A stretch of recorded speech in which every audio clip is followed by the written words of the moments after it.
Welcome to Ladies Group Chat, where the internet is messy and dating is somehow messier. Today has everything. Fake Barbie festivals, fake almost boyfriends, and people still playing videos out loud in public like the rest of us died. Also, if your relationship needs a decoder ring, that is already bad news. One of the weirdest things about scrolling all day is how fast creators can start to feel like actual friends, even though they do not know you and will never know you. That's why unfollowing can feel bizarrely dramatic, like you're ending something, when really you're just trying to stop seeing somebody cry into the front camera every third video. And the hate watch economy is fully real now. Some people are watching just to get annoyed, some creators know that, and some trolls are practically treating reaction farming like a fine art. The problem is that outrage and fake vulnerability pull focus from anything real. Suddenly, the whole conversation is not the issue. It's who commented, who subtweeted, who filmed themselves sobbing. Situationships are still the most efficient way to waste your own time with a straight face. People keep acting like it's just friends with benefits, but a lot of the time it's actually two people avoiding one uncomfortable conversation and inventing totally different relationships in their heads. If somebody is inconsistent, secretive, vague, or allergic to clarity, stand up and leave. Truly, do not stay for the idea of what it could become. The smartest advice here is to give yourself a timeline, not a fantasy timeline for them to get it together. Your timeline for how long you're willing to live in confusion. Dating apps have flattened everybody into a menu, and it shows curiosity is down, spontaneity is down, flirting in person is apparently now a niche skill. A date psychology study said 45% of men ages 18 to 25 have never approached someone in person. That is bleak. That is a species-level loss of banter. Singlehood, though, is not the sad waiting room people pretend it is. Being single can make you sharper, calmer, more fun, and way less likely to accept nonsense later. Also, enough with rigid TikTok dating commandments. Try different venues, let the date evolve, and if there's a first date kiss and it feels right, that can actually tell you something useful. It's not a federal crime. A lot of sexual frustration sounds like people settling for autopilot. Foreplay gets treated like a formality, and then everyone acts shocked when the experience is bad. Longer build-up, more honesty, maybe a toy, maybe an actual conversation. Revolutionary, I know. And on cheating, people draw different lines. Some care more about emotional betrayal than physical stuff, but whatever your standard is, the bare minimum is transparency. The double standard around public shame is hard to miss. Women in entertainment often get dragged longer and harder than men for comparable behavior. Meanwhile, some men come back, rebrand, resurface, sell tickets, whatever, while female cast members or women attached to the story keep carrying the stain. You don't have to excuse anybody to notice the inconsistency.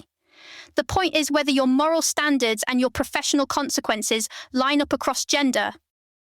Reality TV keeps asking for emotional chaos and then acting surprised when the humans involved are not fine.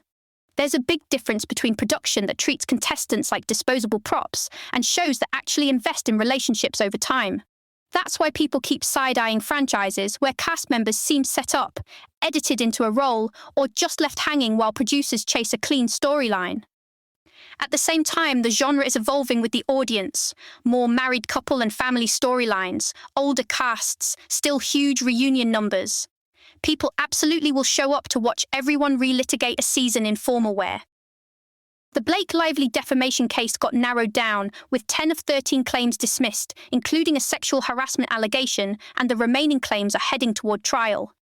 And that's the thing with internet-adjacent scandals now. The facts may still be sorting themselves out, but the content machine is already on hour 72 of hot takes. You see it in criminal or career scandals too. Private text leak, body cam footage drops, festival bans happen, and within minutes it becomes memes, outrage, moral theatre, and somebody making a reaction video in a car. The most offensively unserious story is still that Florida Barbie Dream Fest disaster. People paid real money, up to $449, and got what sounds like a pink-adjacent warehouse situation with concrete, weak decor, and promo images that allegedly oversold the fantasy with AI gloss.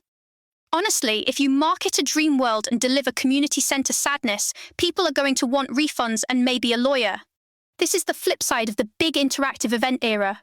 The more cinematic and premium you promise the audience experience will be, the faster backlash hits when it looks cheap in person. Home renovation content remains half dopamine, half logistical suffering. Months-long furniture delays, broken deliveries, sitting on the floor like a monk because your couch is somewhere in a warehouse dimension, all of that sounds painfully familiar. But the tiny wins really do hit: a built-in microwave after years of countertop chaos, a new faucet outlet covers that actually match the marble. That's adult euphoria. Beauty and wellness are in that very funny phase where people are buying medical-grade red light panels for their homes while also admitting the whole thing sounds one step away from tanning bed propaganda. At the same time, formerly private little routines keep getting turned into public branding. Pimple patches, anti-aging campaigns, endless microtrends, all sold back as personality. And yes, AI is now helping people match foundation shades, which is both useful and slightly hilarious. We're really asking ChatGPT to shade match us before some stores can. Can we please revive shame specifically for playing videos out loud in restaurants and on planes? Headphones exist. Society has already solved this. If I can hear your TikTok against my will while I'm eating pasta, you are the problem. Same energy with fashion and beauty microtrends that change every 12 minutes. Side tucks, asymmetrical tucks, airport pimple patches, all of it starts to feel like homework from people who want attention for leaving the house. I also love the contrast between aspirational lifestyle content and actual money reality. A glamorous St. Bart's trip is less glamorous when somebody comes home to a monstrous credit card bill, which is why the practical finance advice sneaking into lifestyle talk kind of makes sense. Get the better savings rate and keep your vacation from haunting you. Then there's the beautifully human but slightly absurd branding side of culture. NASA's Artemis mission can give you a moving story like a crater named after an astronaut's late wife, and people will still say Artemis sounds like a luxury home line. Same with celebrity casting for random products. Gwyneth Paltrow narrating a Tony toy feels less like creative necessity and more like prestige seasoning. That's it for today's ladies group chat. Protect your peace, ask the awkward question early, and if an event promises a dream world, maybe check whether the photos look suspiciously AI. See you next time. This episode was generated by Podkey. Create your own at podkey.fm.